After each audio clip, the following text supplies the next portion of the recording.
Omar, the Bees and Me. It all started when Omar bought a small slice of his mum's special honey cake for show and tell. Omar was new in our class. My grandpa used to keep bees, he said quietly. He had apricot trees and jasmine bushes in his sunny garden a long way away. It gave Mr. Ellery Jones a fun idea. He always has lots of fun ideas. We made apricot blossom out of pink tissue, all scrunched up, and cut white paper stars for jasmine flowers. It was the first time I saw Omar smile. Then we stuck them up and down the corridor outside our classroom. It's a bee corridor now, laughed Mr. Ellery Jones. We pretended to be like little bees buzzing from flower to flower. I smiled at Omar. My granddad keeps bees too, I whispered. Mr. Ellery Jones told us all about how important bees are and that we should make our world more bee-friendly by growing flowers for them to feed on. But where are the bees? Asked Kurt. And the flowers, said Nish.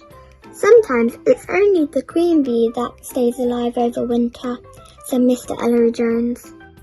And some bees hibernate, but there will be bees again in the spring when it's warm enough for the flowers to come out.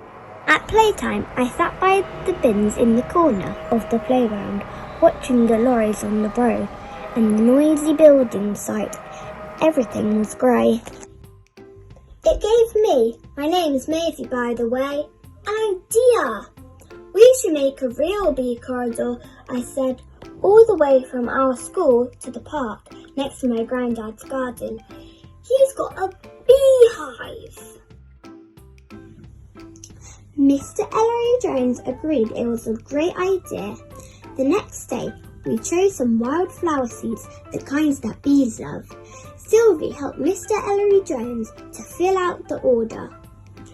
We shook them into envelopes and wrote out the instructions. Please plant these seeds in a pot and put them on your windowsill. Water them when the soil is getting dry. Thank you from Class 1. The next day we delivered the envelopes to everyone in town, from our school all the way to the park.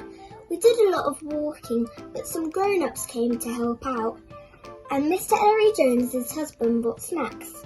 Mr. Ellery Jones explained that it would take some time for the flowers to grow, at least until next year. It seems like such a long time to wait. Every day we wondered how our seeds were doing. Mr. Ellery Jones kept us busy with stuff. Omar and me got the best parts in our Christmas show. We were both bees. Then in the spring the magic started. Every day when me and Omar walked home together, we saw more and more green spikes in tubs on the windowsills. Soon the spikes sprouted some leaves. Things didn't look so grey. Then it was summer and suddenly there were wild flowers. There were poppies and cornflowers and foxgloves all the way from our school to the park. By the time the holidays came, me and Omar were best friends. My dad called us Momar, which he said was short for Maisie and Omar because we did everything together. Most days we went to the park and then helped Grandad in his garden.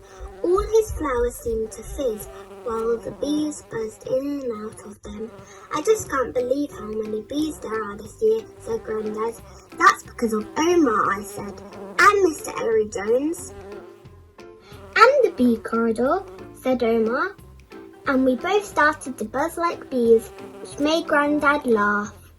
We've got a different teacher this year, Mrs. Chopra. But we still do show and tell. I brought in a jar of honey from my granddad's bees. This jar happened because we made a bee corridor and the bees made the honey, I said. And it's for Omar to say thank you for being my friend.